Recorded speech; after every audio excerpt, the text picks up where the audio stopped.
when they do that first overnight reset, boom, the exit strategy there is to convert as much gold as you need to into whatever the currency of the realm happens to be, whether it's dollars or it's CBDCs or it's stable coins or whatever it happens to be.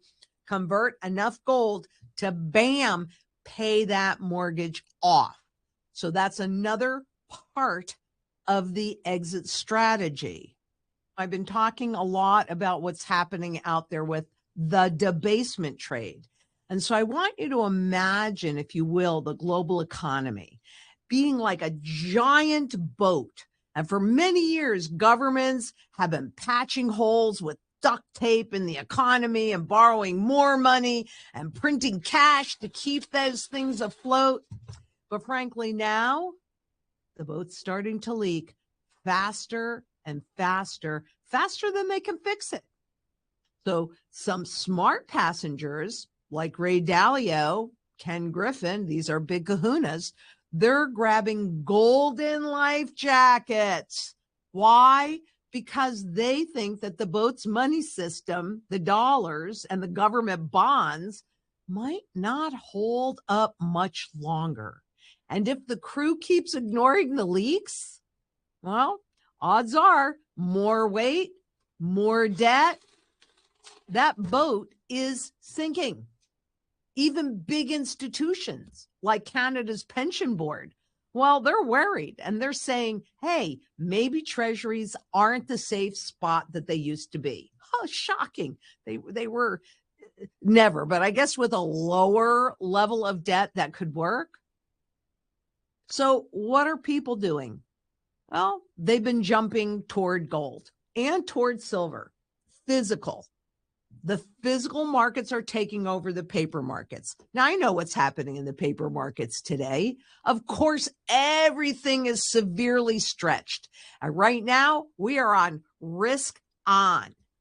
But quite honestly, with the U.S. Treasuries, well, they aren't the unimpeachable safe harbor asset that they were once, well, at least that they appeared to be.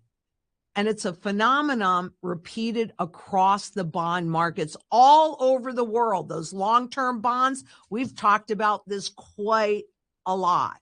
And as you can see, the percentage of foreign officials' share of outstanding treasuries, we've talked about this over and over again. They've dropped from over, well, I think in 2008, we were at 45%, and now we're down to like 15%. Hence the stable coins to create a new false market. And what about gold? Well, global central bankers have been loading up on gold, and who knows more about what they're doing about that devaluation trade. That's the central banker's job, is to devalue the currency, but to do it in a way that you don't notice. But now we're at the end. And so things that once worked no longer work. And when you see these titles, the debasement trade, what they're really telling you is that it's time. That they're telling you that this is the end of the system. The fact that they're so darn blatant about it.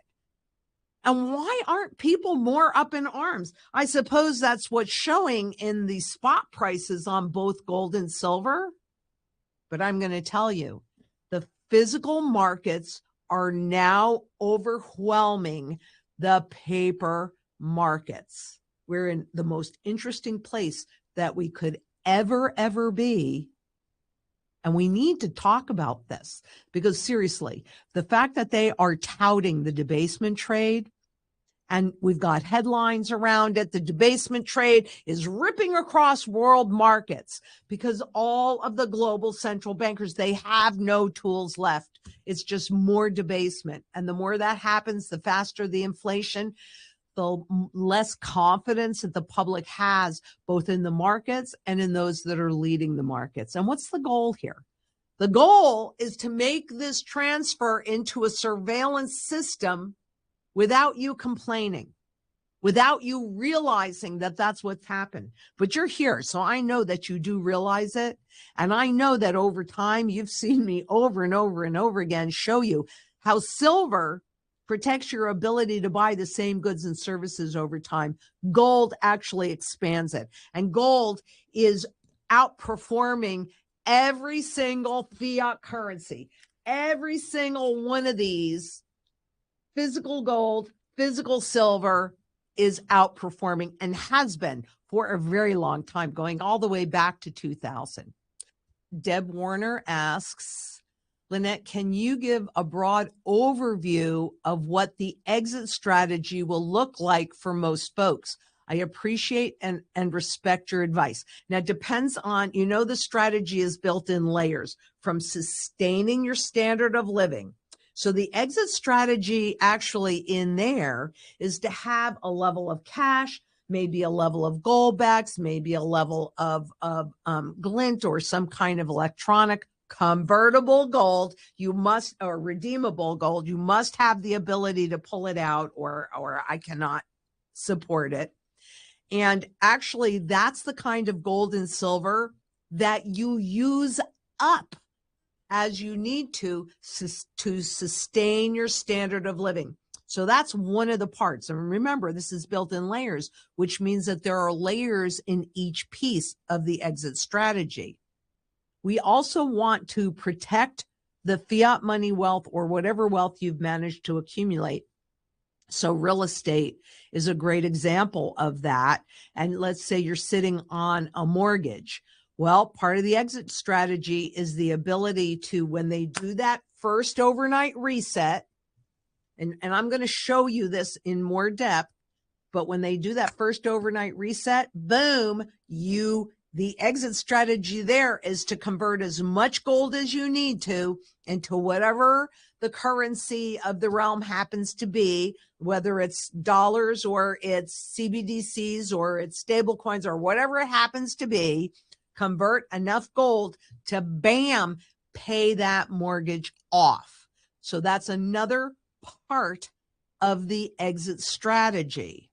Then, as we are moving further through this trend cycle, and those income producing assets that right now have been targeted for reflation, so they're at absolute nosebleed levels, plus those zombie corporations that really should not be existing, but have been kept alive for a variety of reasons that we've talked about in the past. We need all of that to wash out, because in the real world, things always go from undervaluate in the tangible asset world, I should say, from undervaluation to fair valuation to overvaluation to fair valuation to undervaluation. That is a constant movement. So right now, they're at the extreme because people watch the markets go up, whether they're real estate or stocks or crypto or whatever it is, and they go, oh, that's good, that's good. But that's not the real trend. The real trend is the value of the currency going down. Having said that, when all of that inflation is burned out, so you have them going from here down to an undervaluation level, and we see who survives and what is exactly happening in there. Well, if you have the gold, it holds your purchasing power intact. Actually, this is more accurate. It holds your purchasing power intact. And so then it will be time to exit some of this, and depending upon what we're looking at, whether it's rights or income producing real estate or even dividend paying stocks that have actually survived this, etc. Then we start to exit out of this and convert into those income producing assets when they are severely undervalued. And in essence, as an overview, that's the exit strategy of when you get out. But the other part of the exit strategy is making sure that when you use your barterable portfolio, remember, this is your principal. You're using up your principal.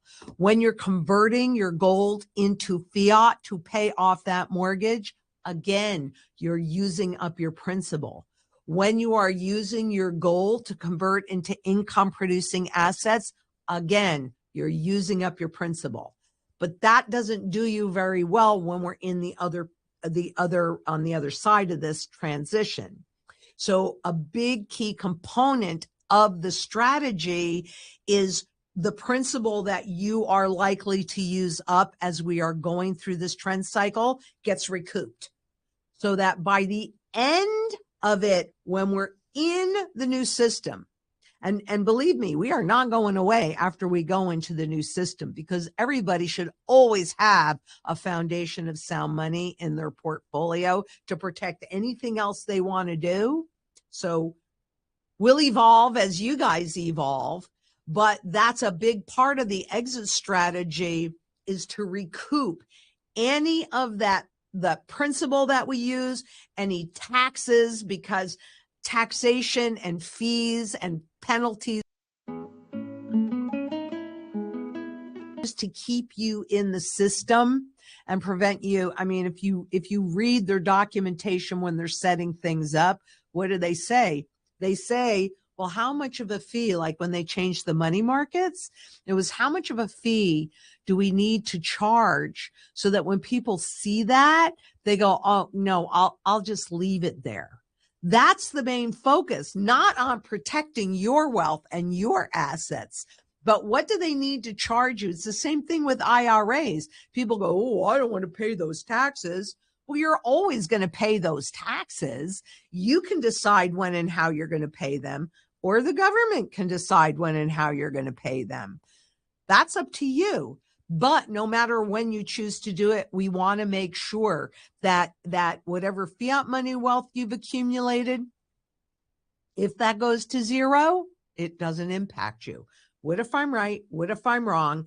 This whole strategy is about it not really mattering if you're right or wrong, because we're going to cover every single base. So that is a general overview. I will be getting a bit more specific than that and doing it with images and pictures, etc. And Brandon A. asks, a big key component of the strategy is the principle to own Bitcoin. Well, Brandon, I mean, I'm glad that you have confidence that it's going to survive this test, and you could be absolutely right. It very well could, because it certainly appears that Wall Street has adopted this new tool to make money. But I'm not really convinced. And I've lived through, in the 60s and in the 70s, I lived through these transitions. So here's the reality. What can you convert Bitcoin back into? Dollars, euros, yen, what have you. So all of this stuff that you can only convert back into fiat will go the way of the fiat. They can make the markets look like they're going up. Is that why you're buying Bitcoin? Because it's going up? I can see some of the functionality for those that are in power, but it doesn't have the broadest base of buyer.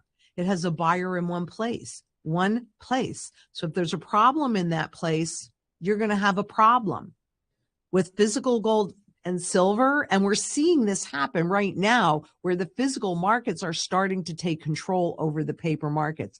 I don't know if this is really going to stick yet. We're going to have to wait and see. Just like you don't really know if Bitcoin is going to stick and have value. Let it run the test. When it runs the test, as long as you have purchasing power value intact, you'll be able to buy it a whole lot cheaper if it passes the test. And nobody knows the answer to that at this point, but we will find out. And even if you do choose to hold Bitcoin, that's fine. You just make sure you're properly diversified. You got this intangible over here that they like to depict like a gold coin. It's not a gold coin. And you know, I was playing solitaire, and you know, I don't have the ads turned off on the solitaire. So there's all these ads that come up. And what are they always showing you? Lots of gold coins, aren't they? Why? because we humans know in the back of our minds, even though we've been trained away from it, that real gold, physical gold, is real money. That's why they depict all these cryptocurrencies when they're trying to give them a physical presence. There's a reason why they make them look like gold. Think about that. There might be a little bit of education in there for you. So everybody must do what they're comfortable doing, regardless of what anybody says, because frankly, you're the one that's going to live the consequences of whatever choices you make, to the good, to the bad, to the neutral. It doesn't really matter. But the more diversified, properly diversified you are, the chances of you weathering that storm in a positive way are much higher than if you have all your eggs in one basket.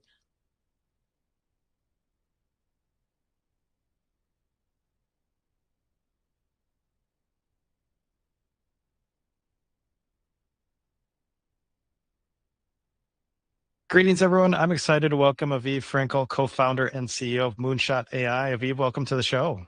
Thanks for having me, Ben. Hey, great having you here. So let's kick things off. Tell us a little bit about your background. Yeah, so I have a background which is, quite different than a lot of tech entrepreneurs.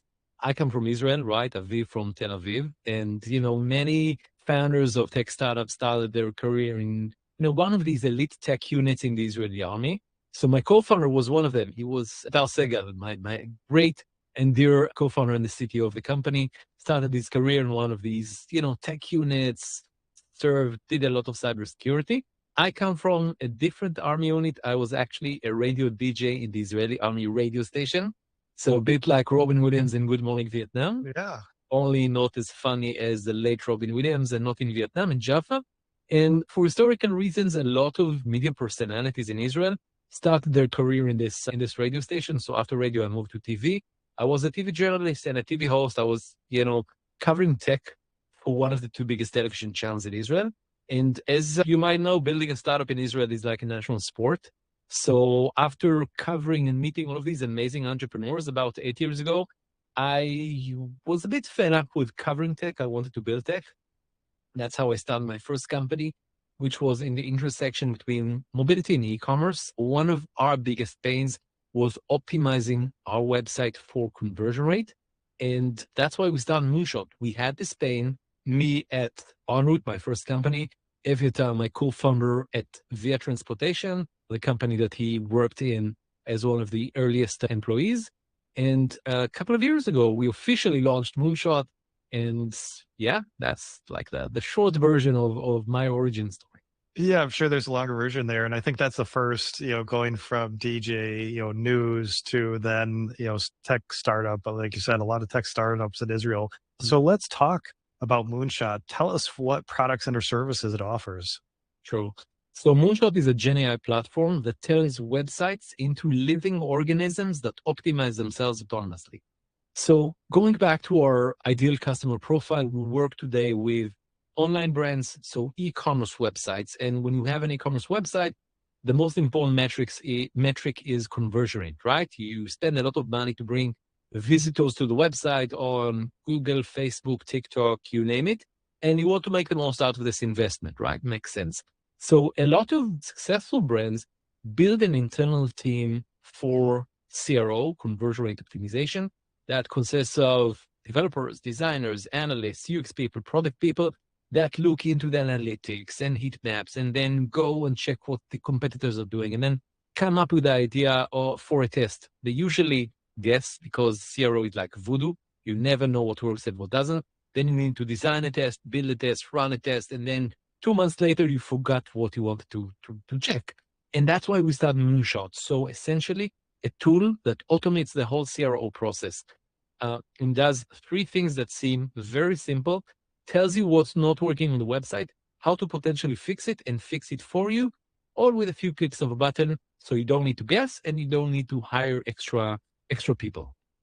Okay. Yeah, that makes a ton of sense. I mean, conversion rate, that's such a big thing for e-commerce companies. Seems like a huge market. So is there a lot of competition in this space since, of course, there are a lot of e-com stores out there? Yeah, it's a great question. I mean, The problem we're solving is an ancient problem, right? It started with the first website, and if we're talking about e-commerce, with the first online store.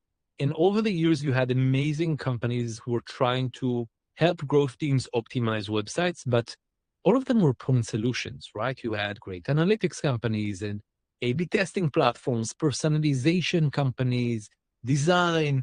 No one took the A to Z, sorry, I'm in America, A to Z approach. So that's what Moonshot does, essentially covering everything, telling you what's not working, how to fix it, and fix it for you. So actually generating the variants, the design, the copy, and the code for an A/B test without the need to hire extra people. Well, it makes a ton of sense. And you mentioned, right, the big ICP ecom, but can I be, say, a tea shop selling 100,000 a year through my ecom store, or does it have to be millions in revenue or larger? What size do you fit? Yeah, so it can be any brand with at least 100,000 visitors per month. Okay. Rapid experimentation. Of course, we can work with any store out there. It's only a matter of statistics. You need enough traffic to support rapid experimentation. That's why we decided for now to work only with, I would say, not huge brands, but mid-market brands and all the way up. Okay, that makes sense. And I say that a lot in calculating SaaS metrics. You need enough volume of data flowing through the business to make those valid. So same thing here. So 100K visitors per month, so you can run those tests, which makes sense. And so and I would say, Ben, there's a correlation between that and I would say $10 million in annual GMV. It can be lower, right? But ballpark of $10 million in annual GMV all the way to, infinity.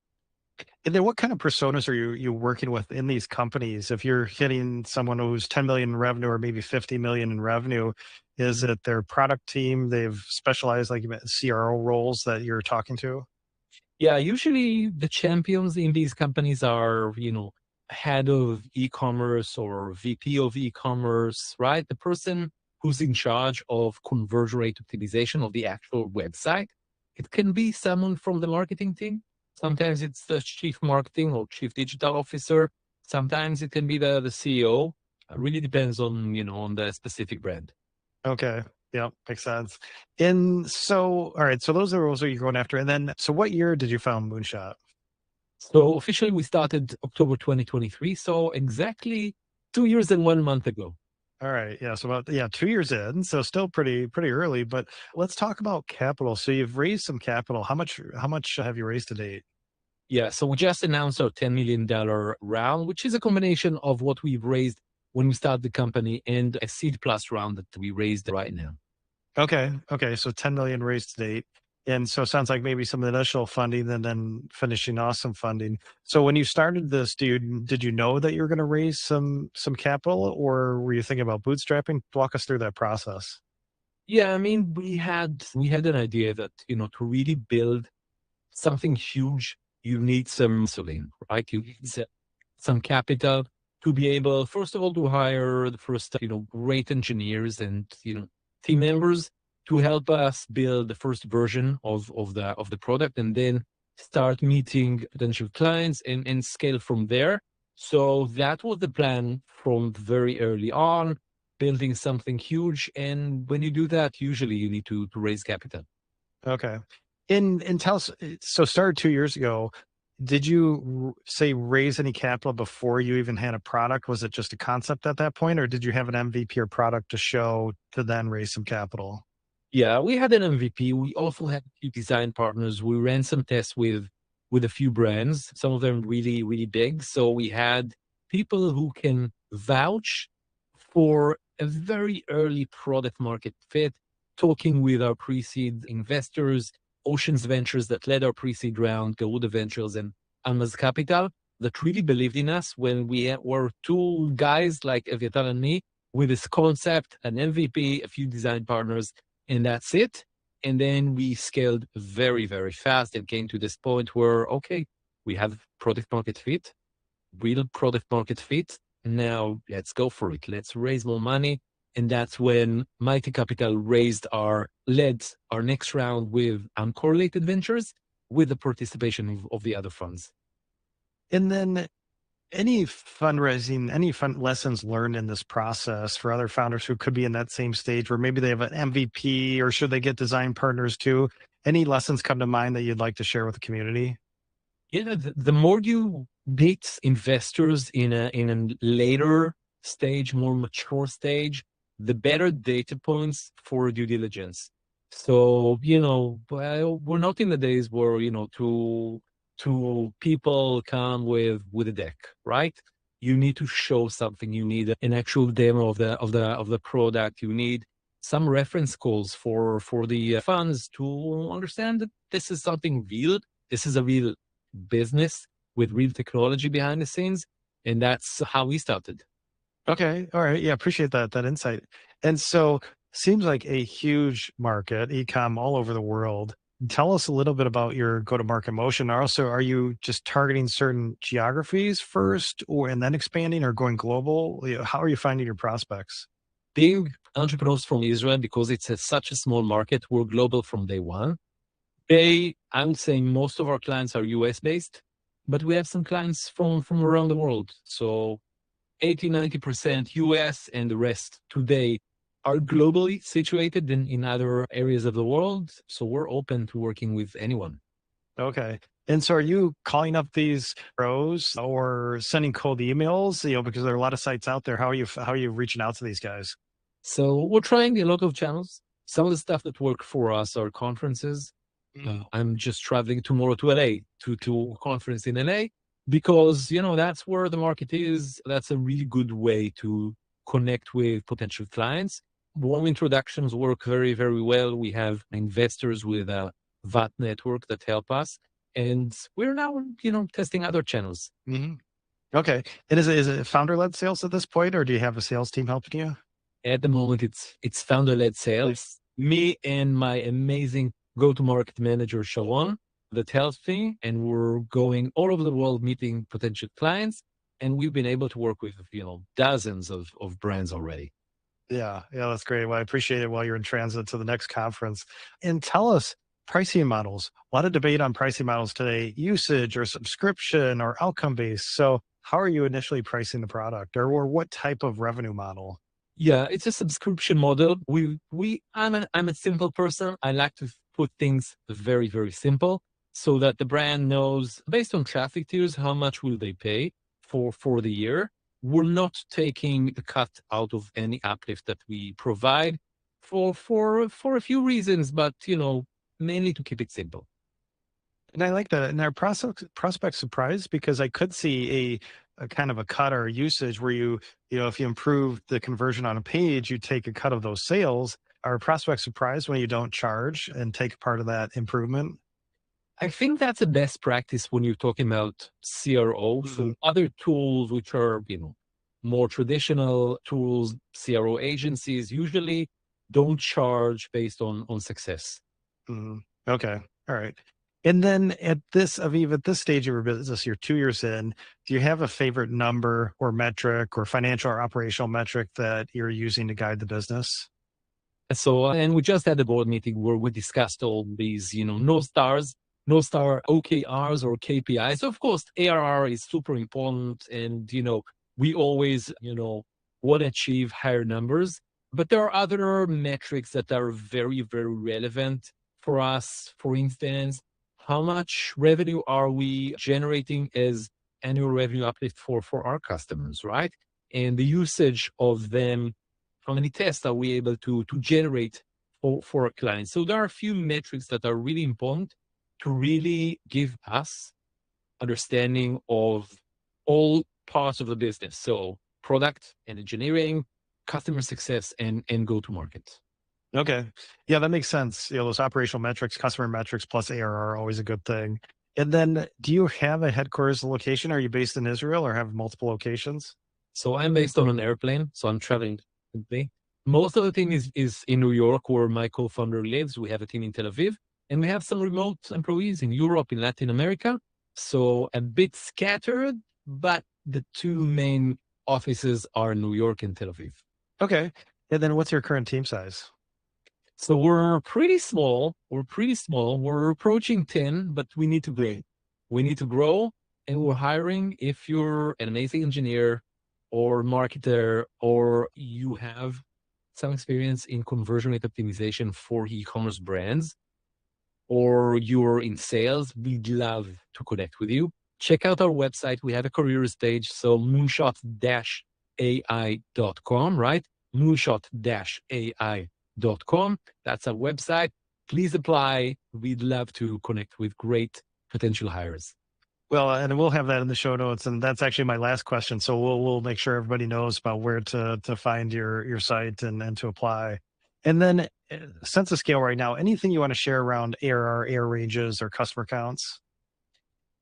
No, we're not a company, so not yet. And I hope it's okay, Ben. Yeah, that's okay. We're a privately held company, and we're keeping that private for now. But the growth has been tremendous, and I guess that's why we found appetite from investors to join us for this ride.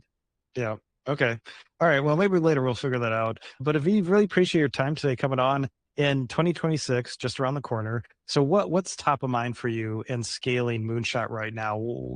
What's maybe bugging you, or what are you thinking about as the next steps for the company in 2026?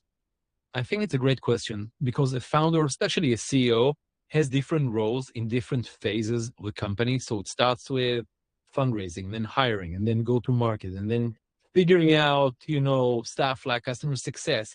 And now I'm back to, fundraising, completed that. Now hiring is super important, because we need the actual team members to help us get to the next milestones of the business. So that's what I'm interested right now. It's tough, right? Finding the right people for a company, finding people who match the culture of our company is something that we're, very particular about. So we need, really extraordinary people to join us. And yeah, hiring's so important. Maybe one more question before we wrap up, but like, you've got the capital now, and you mentioned engineering. Where do you think initially, how do you see yourself rolling out that capital, those capital allocation decisions? Is it staffing up your engineering team, then maybe staffing up go-to-market? Tell me a little bit about your thinking of where you'll deploy that capital. Yeah, so we need engineers. We need 2 team members for our customer success team. So both tech and customer success for the customer success team, and for sure go-to-market. So people who will help us with marketing and sales. So these are the 3 main areas where we need help. Okay. And then just one more, customer success, a lot of different definitions of customer success. Are these, pure product adoption, helping your customer out? Are they account managers? How do you use customer success in your org? Yeah, so we have a really fantastic hire that recently joined the company. Brett, he used to work in, some of the most amazing e-commerce brands out there as a person who was in charge of conversion rate optimization. So he really understands what our potential clients want to see, what kind of outcome they need. And he's there to really show them the value. So now we're hiring more team members to join him, so join his team. So we're actually looking for people who are on the other side. So e-commerce managers, CRO managers from other brands who are passionate about AI and really want to leverage AI to make the lives of their peers much better, and let them, focus on the more creative stuff. Okay. Yeah. Appreciate that insight. Well, we appreciate your time today, sharing your journey. Looking forward to following the journey as you continue. And another chance to plug the website. If listeners would like to learn more about the company, where should we send them online? Yeah, sure. So again, moonshot-ai.com. That's our website. We have a YouTube channel where you can check some of our case study videos with existing brands. We have a LinkedIn page. We need to work on that. So, we can create more content for that. A lot of work ahead of us. Marketing is one of the things that we really need help with. Yeah. Oh, yeah. Oh, yeah. Always so much content work to be done. Well, we appreciate your time sharing your journey. We'll definitely keep following. And again, if you'd like to learn more, check out moonshot-ai.com for more. And Aviv, again, appreciate you sharing your time today. Dan, thanks for inviting me. It was a pleasure.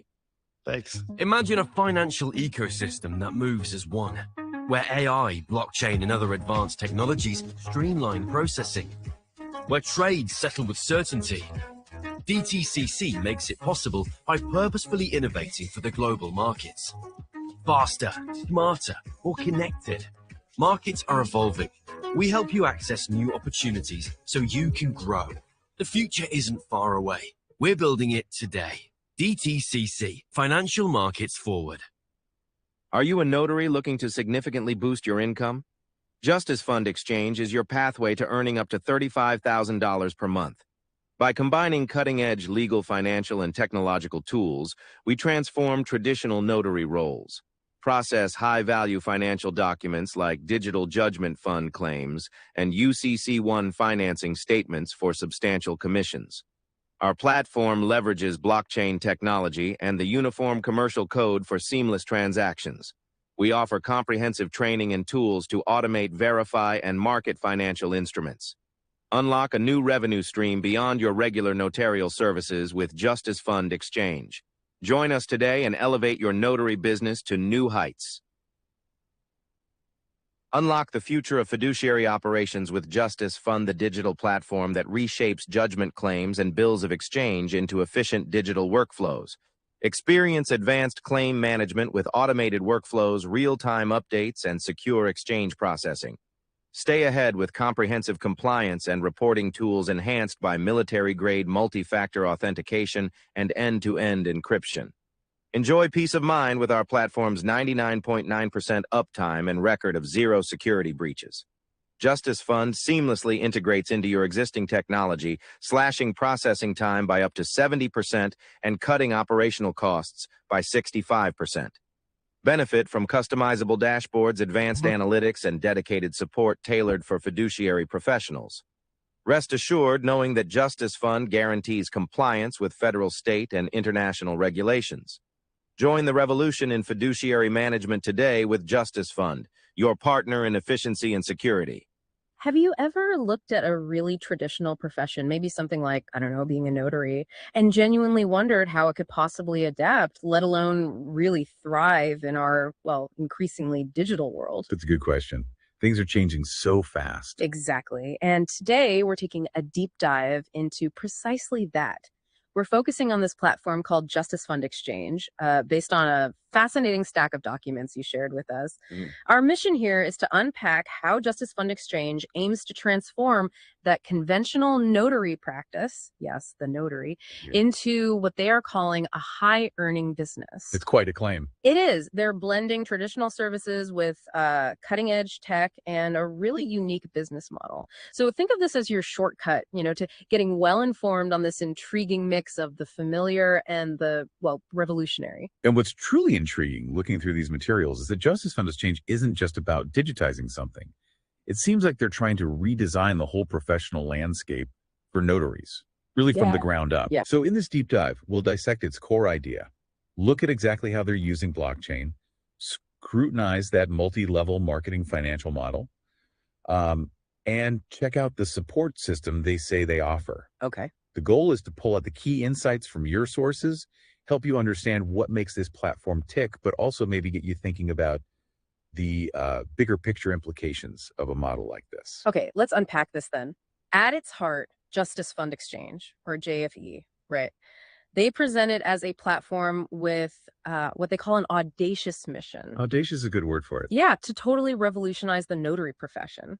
The documents state it aims to turn traditional notary practices into thriving businesses with unlimited income potential. I mean, that's a pretty bold claim. It's extraordinary, really, for a profession many see as, well, maybe stable, but perhaps limited in its earning potential, right? Definitely. So how do the sources actually suggest they achieve that kind of transformation? Well, yeah, the claims are huge. And what's fascinating is how JFE proposes to do it. The sources indicate it's not just like a digital signature tool or an online calendar. No.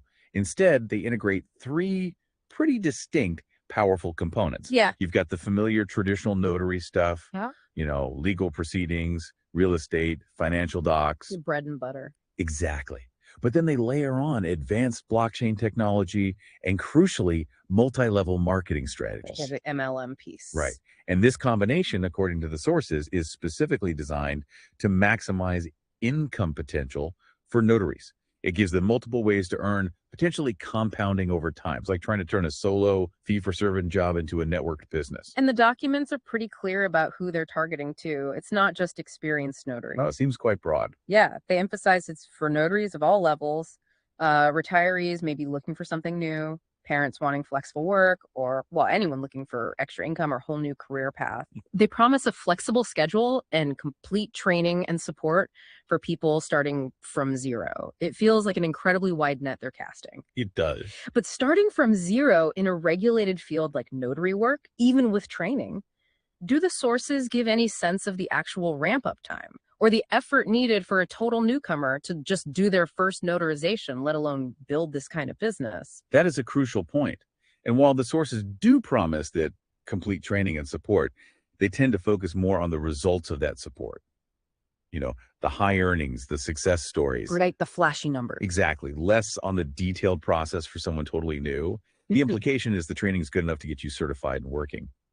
But the heavy emphasis on team building and network activities, it strongly suggests that starting from zero isn't just learning the notary rules.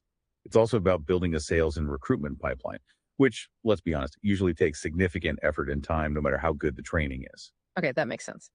Now, here's where it gets, I think, really interesting, maybe a bit more complex too. Let's delve into the tech core that supposedly sets JFE apart. Its use of blockchain. The blockchain layer. Yeah, the documents say all transactions are secured by advanced smart contracts using JFE's proprietary SBBX and gold-back token system. That word proprietary kind of jumps out. What are the implications of that versus, say, using a more open blockchain standard? That's an excellent question. Proprietary means JFE built its own blockchain and tokens just for their platform. This can give them more control over security, features, how stable it is, but it could also raise questions like how well does it work with other systems? What happens long term if JFE itself doesn't get huge adoption outside its own network? Right, potential walled garden situation. Could be. The documents definitely position it as a strength, though emphasizing security and how it's custom built for their needs. So let's break down these tokens and smart contracts. They sound pretty central to the whole thing. They absolutely are. Crucial to the value proposition. So the SBBX tokens, they call these the backbone of our transaction system. They're described as a stable digital currency, specifically designed for legal exchanges. Stable currency? Like pegged to the dollar or something? The sources don't detail the exact pegging mechanism, but yes, that's the typical meaning. The promise is it allows for instant settlements between parties, avoiding traditional bank delays or issues with international transfers. It's meant to be predictable for these legal transactions, avoiding crypto volatility. Okay, stable and fast. What about the other one? Gold-back. Right. Gold-backed tokens. These are meant to offer asset-backed security that protects your earnings against market volatility. Asset-backed. So backed by actual gold. Or well, the documents don't specify which real-world assets back them, just asset backed. The idea is these tokens could theoretically be redeemed for something tangible, giving a layer of stability, protecting the value of notary earnings, a safeguard against market swings. Interesting. So overall, what are the big benefits they claim from using blockchain this way? According to the sources, it's pretty extensive. First, immutable verification of all notarized documents. Once it's on their blockchain, it's got this permanent, unchangeable digital fingerprint. Which builds trust, presumably. Hugely. It also leads to instant settlement of commission payments, a big deal for freelancers waiting on checks. They also highlight bank-level encryption and privacy protection and fraud-proof transaction records viewable by clients. Viewable by clients. Yeah. Transparency. Exactly. And they add that the system is certified by independent security auditors and complies with all relevant regulatory requirements. Yeah. So you get this verifiable audit trail for every single transaction. Okay, let's connect this back. What does all this advanced security, this immutability, instant payments, what does it actually mean for someone using JFE or thinking of joining? How does it change their day-to-day experience? Well, for the notary, it's pitched as a game changer. Right. Imagine getting paid instantly for your work, no waiting weeks. Yeah, that's appealing. And for their clients, it builds massive trust. Knowing the document is secure, untouchable, verifiable on the blockchain, it makes the whole process feel quicker, more transparent, more reliable, cuts out those usual delays. Okay, so trust and efficiency are the big takeaways there. But is there any hint in the sources about how easy this tech actually is for the average notary to use? Blockchain can sound intimidating. That's a fair point. The documents don't explicitly detail the learning curve for the tech itself, but they do heavily emphasize the complete training and support, which implies the platform is designed to onboard people effectively, even with complex tech underneath. Gotcha. Okay, let's shift gears slightly from the tech backbone to the financial engine. JFE promises high earning potential with multiple revenue streams, and this is where that MLM structure really kicks in, right? Absolutely. This is core to the unlimited income potential claim. The documents lay out a multi-tiered compensation plan, specifically a 5-tier MLM structure. It's 5 tiers. And it's not just about the fees you earn directly from notarizing things. Members supposedly earn from multi-level commissions from your network's activities, something called passive income through smart contract validations. Passive income, how does that work for a notary? The sources mention it, but don't deeply explain the mechanics for the notary. It suggests maybe just being part of the network or holding certain tokens used in the system lets you earn automatically from ongoing operations, kind of a hands-off component. Plus, there are special bonuses for team performance and residual income from your downline. Right, the classic MLM downline structure. Can you break down those tiers and the figures they mentioned? Because some of them sound substantial. They are definitely ambitious figures. So Yep. level 1, direct referrals. That's when you bring people in directly. Potential earning range, $5,000 to $15,000 a month. That comes from a 25% commission on all notary services your direct recruits perform. 25% is quite high. It is. Then you move up. Level 2, 3, team building. Potential jumps to $15,000, $25,000 monthly. Here you earn 15% commission on level 2 services, 10% on level 3, plus team bonuses. Okay, still significant commissions flowing upwards. And then the top, elite level for top performers. Potential, $25,000 to $35,000 a month. Elite earners get overrides on your entire downline organization up to 7 levels deep, plus leadership bonuses, quarterly profit sharing, even exclusive high-value client referrals. Wow, those numbers are staggering, especially compared to typical notary incomes. But, with any MLM model promising this kind of growth, you have to ask, do the sources give any data on average earnings or the effort, maybe upfront costs needed to reach those elite levels? Is this success typical, or are these just the outlier? That's the critical question, isn't it? The documents do highlight an average certified representative earning $8,500 per month after just 6 months. And they say top performers hit elite within 12, 18 months. So they give an average figure. They give that average figure, yes, presented as achievable. But the overall focus is definitely on what's possible if you fully implement the system, the potential for high earners. They don't detail the average across our members, many of whom might be newer or less active, or specify startup costs beyond that free platform access. And do they address common MLM issues like high turnover? Not directly, no. They don't explicitly discuss potential pitfalls like churn. Instead, they heavily stress the importance of the complete training and support and the necessity of team building to get results. The implication is clear. Success requires significant engagement, continuous effort, and effective recruitment. It's all about the upside of active participation. So it really incentivizes not just doing good notary work yourself, but constantly building that team beneath you. Precisely. Okay, well, for a model like that, combining recruitment with advanced tech, that support system you mentioned has to be pretty robust. JFE claims exclusive dual platform access, completely free for members, apparently a $594-month value. What's actually in these platforms? Right. These two platforms are positioned as key support pillars. First, the premium analytics platform, valued at $297 a month. This gives you an advanced analytics dashboard, real-time metrics, custom reports. So business intelligence tools. Exactly. Team performance tracking, premium recruitment tools, trend analysis, market intelligence, all aimed at helping members make data-driven decisions, run their notary practice like a serious business. And the second platform? That's the Elite Success platform, also valued at $297 a month. This one offers elite success strategies, actual one-on-one elite coaching sessions, 2 per month, performance optimization, access to an exclusive mastermind community, and weekly strategy optimization calls. So more hands-on coaching and strategy. Yeah, clearly geared towards pushing performance higher through expert guidance and peer support. Of course, that $594 value depends entirely on how much an individual actually uses these tools and sessions. The access might be free, but the value comes from engagement. Right, makes sense. So beyond these platforms, the sources mention this complete training and support system.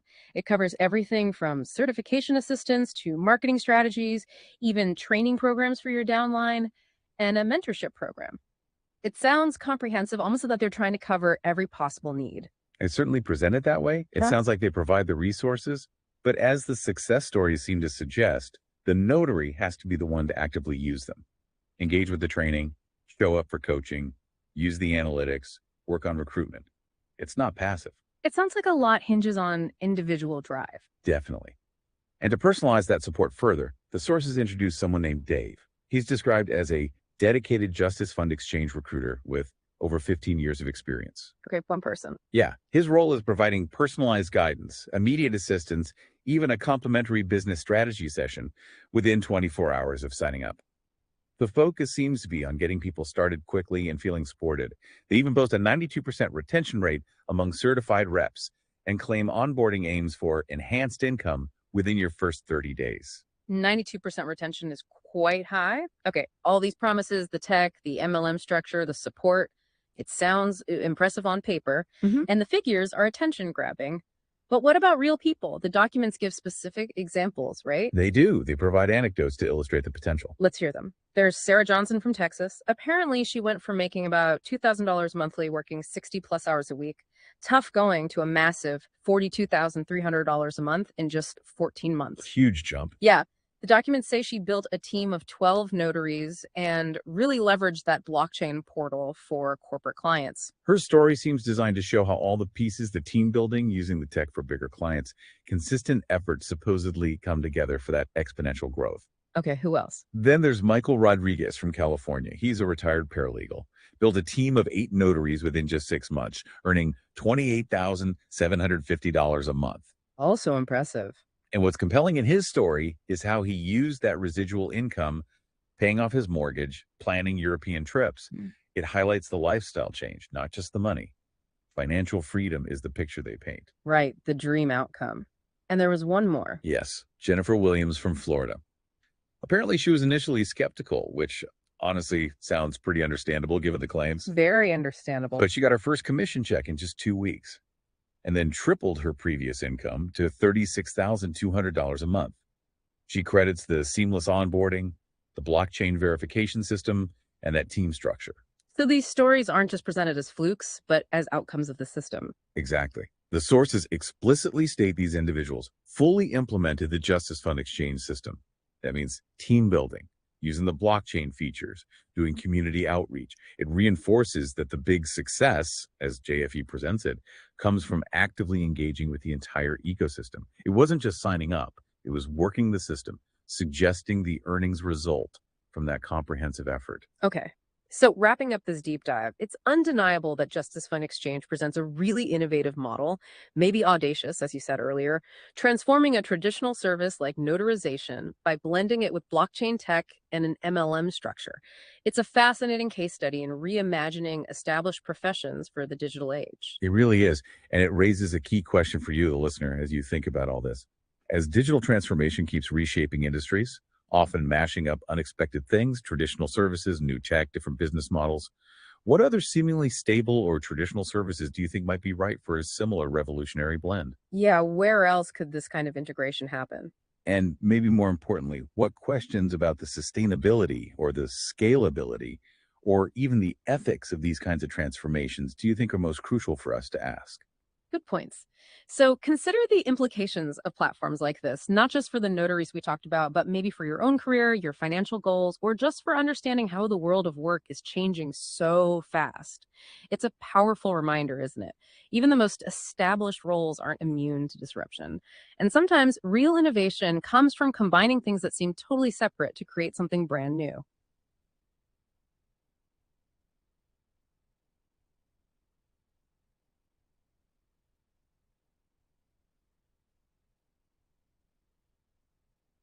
Okay, let's unpack this. You probably think a notary stamp is, just a quick formality, right? A signature check, a stamp, done. Yeah, seems pretty straightforward on the surface. But what if I told you that underneath that simple act, there's this whole world of commercial law, some really interesting history, and maybe even the seeds of some pretty advanced technology? It's actually quite amazing, something many of us just take for granted.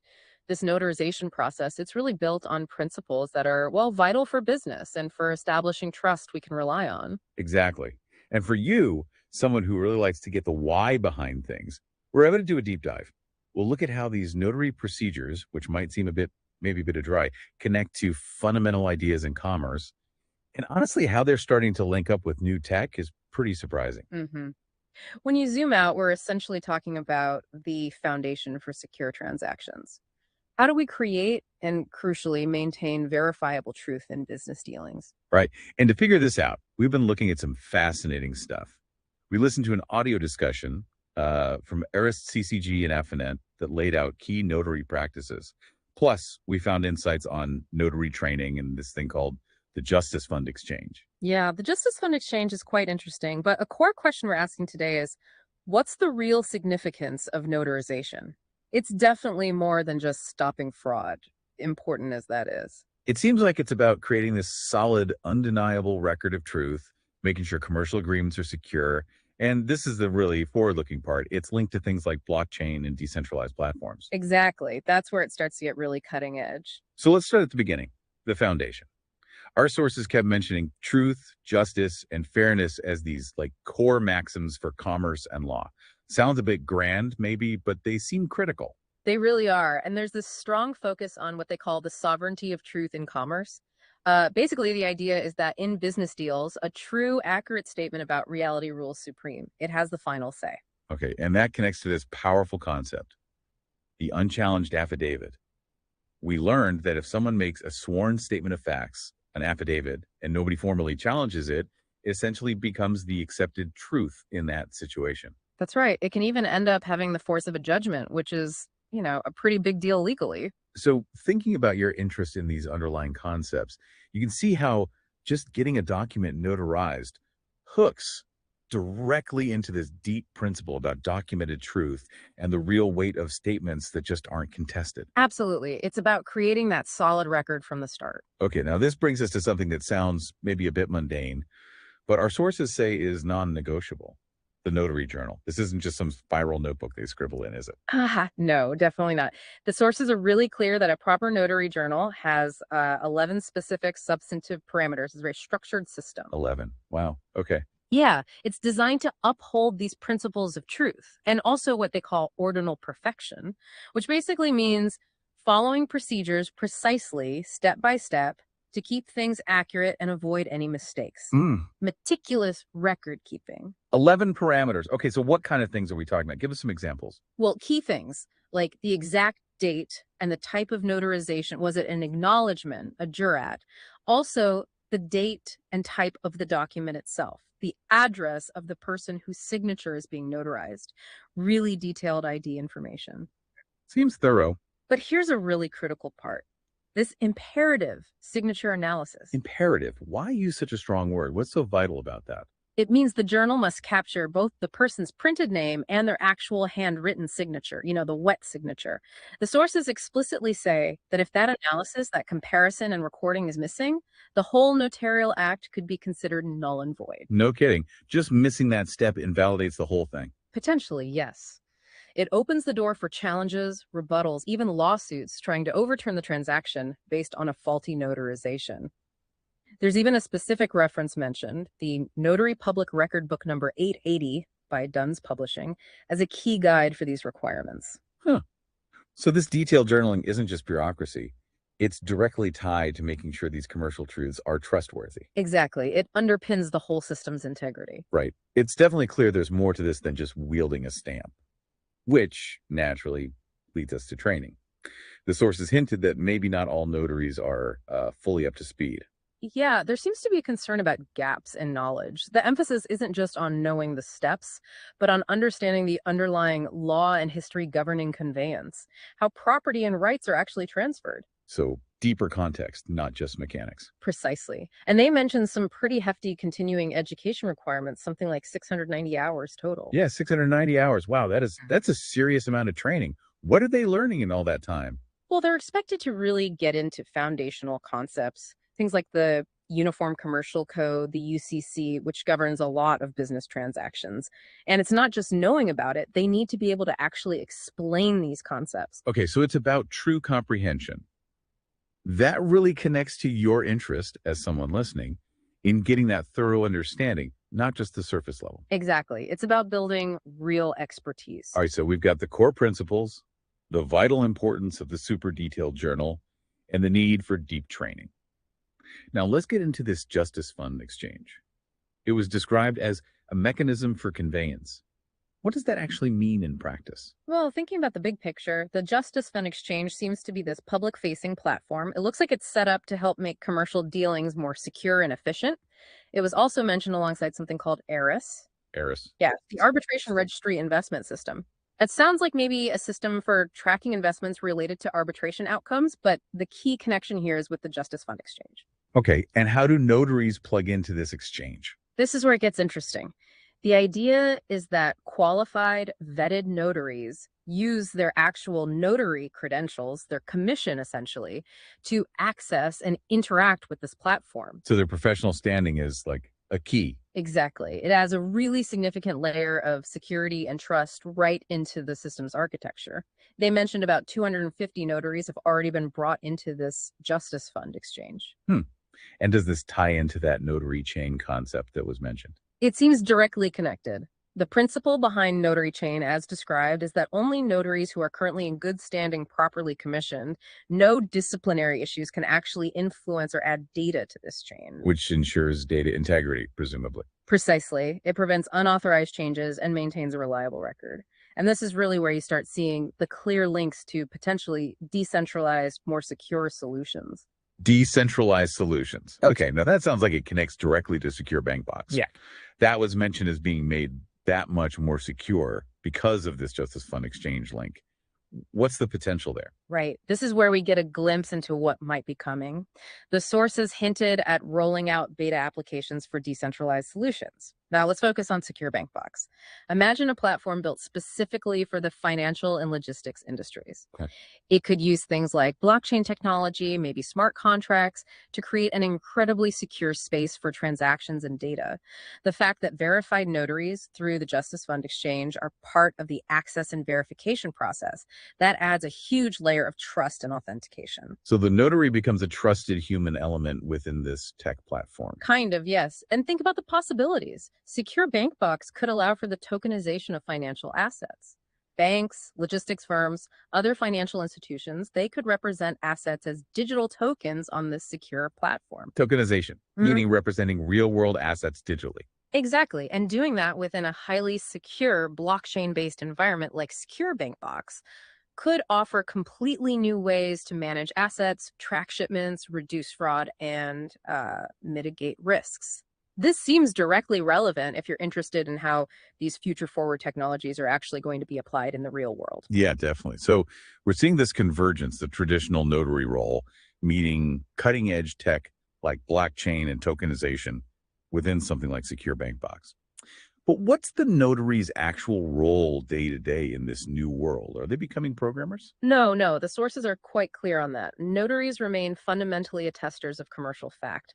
They verify identity, witness signatures, confirm document authenticity. They are not legal advisors. Okay, that distinction is important. Very. Mm-hmm. But their role is evolving. They might be more involved in ensuring contracts have necessary clauses like arbitration agreements.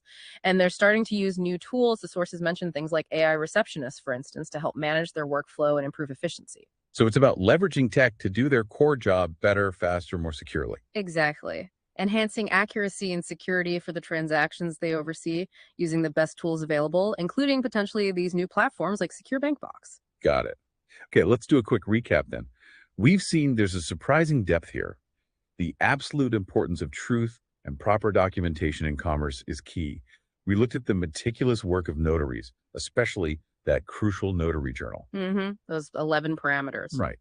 And we've touched on these emerging platforms, the Justice Fund Exchange acting as a trust layer, and the potential for Secure Bank Box to offer these secure, maybe decentralized solutions for finance and logistics, possibly using tokenization, all enhanced by verified notaries. And bringing it back to you, the listener, hopefully you now have a much richer picture of the principles and the tech shaping the notary world. It's clearly way more complex and frankly more interesting than just a rubber stamp. Absolutely. Which leaves me with a final thought for you to chew on. Think about this. These fundamental principles, verifiable truth, secure records that notaries have upheld for centuries. How are they being amplified, maybe even transformed by decentralized tech like blockchain, Sure. potentially within systems like Secure BankBox? Yeah, what does that really mean for trust in the future? Exactly. What does it mean for the future of trust in finance, in logistics? What new questions does this raise for you about how we'll ensure security and transparency in the transactions that are just around the corner?